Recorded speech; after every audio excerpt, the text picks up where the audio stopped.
नमस्कार बंधुरा आमी स्वप्ना उपाध्याय आमार चैनल रान्ना रेसिपि एंड आवर लाइफस्टाइलेर पक्ष थेके सबाइके स्वागत। आज आमी आपनादेर संगे शेयर करब एक दुर्दान्त स्वादेर रेसिपि रुई माछ दिए ओलेर डालना। और एटा आमी किभाबे खूब कम तेल मशला दिए खूबই सुस्वादु करे बानाबो सेटाई आज आमी आपनादेर संगे शेयर करब। आसुन ताहले देखे निই এই রেসিপিটা।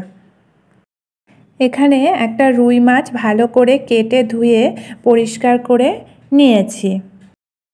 एबार माछगुलोते 2 चामच लवण और 1 चामच हलुद दिए दिएছি। माछेर मध्य एबार भालो करे लवण हलुद माखिए निते हबे। माछेर मध्य भालो करे लवण हलुद माखिए नेওয়া হয়ে গেছে। एबार माछगुलोके 20 मिनिटेर जोन्नो रेस्ट करते देब। माछ दिए ओलेर डालना बानानोर जोन्नो एखाने 200 ग्राम ओल टुकरो टुकरो करे केटे धुए परिष्कार करे लवण हलुद दिए सेদ্ধ करे निয়েছি। আর নিয়েছি কুচনো পেঁয়াজ কিছুটা, নিয়েছি ধনে গুঁড়ো, জিরে গুঁড়ো, দুটো কাঁচা পাকা লঙ্কা, সামান্য গোটা জিরে, আর আছে হলুদ, লবণ, আর আছে এখানে আদা, পেঁয়াজ আর কাঁচা পাকা লঙ্কা পেস্ট কিছুটা, আর নিয়েছি টমেটো পেস্ট কিছুটা, আর আছে সরষের তেল। মাছ ভাজার জন্য একটা কড়াই বসিয়ে দিয়েছি, হাই হিটে রেখে দিয়ে দিলাম কিছুটা পরিমাণ সরষের তেল। এবার তেলটাকে হাই হিটে গরম করে নেব। তেলটা হাই হিটে গরম হয়ে গেছে, দিয়ে দিলাম রুই মাছের টুকরো। 4 টুকরো রুই মাছ প্রথমে ভেজে নেব। 4 টুকরো রুই মাছ দিয়ে দেওয়া হয়ে গেছে। এবার হাই হিটে রেখে প্রথমে মাছের এক পিঠ ভালো করে ভেজে নিতে হবে। মাছের এক পিঠ ভালো করে ভাজা হয়ে গেছে। এবার অপর পিঠ ভাজার জন্য মাছগুলোকে উল্টে দেব। আর দেখতে পাচ্ছেন মাছগুলো ঠিক এভাবে একটু লাল লাল করে ভেজে নিতে হবে। মাছগুলো উল্টে দেওয়া হয়ে গেছে। এবার মাছের অপর পিঠও ভেজে নিতে হবে। মাছের দু পিঠই ভালো করে ভাজা হয়ে গেছে। এবার মাছগুলোকে একটা প্লেটে তুলে নিয়ে বাকি মাছগুলোও ঠিক একইভাবে ভেজে নেব। সব মাছগুলো ভেজে নেওয়া হয়ে গেছে। এখানে মাছ ভাজার বাকি তেল রয়েছে, সেই তেলের মধ্যেই আগে থেকে লবণ হলুদ দিয়ে সেদ্ধ করে রাখা ওলগুলোকে ভালো করে ভেজে নিতে হবে।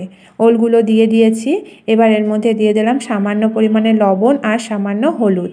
লবণ হলুদ দিয়ে ভালো করে মিশিয়ে লাল লাল করে ভেজে নিতে হবে। ওলের টুকরোগুলোকে গোল্ডেন ব্রাউন করে ভাজা হয়ে গেছে। এবার এটা একটা থালায় নামিয়ে নেব। কড়াই গরমই আছে, দিয়ে দিলাম সামান্য পরিমাণে সর্ষের তেল। এবার এর মধ্যে ফোড়নের জন্য দিয়ে দিচ্ছি সামান্য পরিমাণে গোটা জিরে আর সামান্য পরিমাণে কুচনো পেঁয়াজ, আর দিয়ে দেব দুটো কাঁচা পাকা লঙ্কা। দিয়ে ভালো করে নাড়াচাড়া করে 2 থেকে 3 মিনিট ভেজে নেব। ফোড়নটা ভেজে নেওয়া হয়ে গেছে। এবার এর মধ্যে দিয়ে দিচ্ছি আগে থেকে পেস্ট করে রাখা পেঁয়াজ, আদা আর কাঁচা লঙ্কা।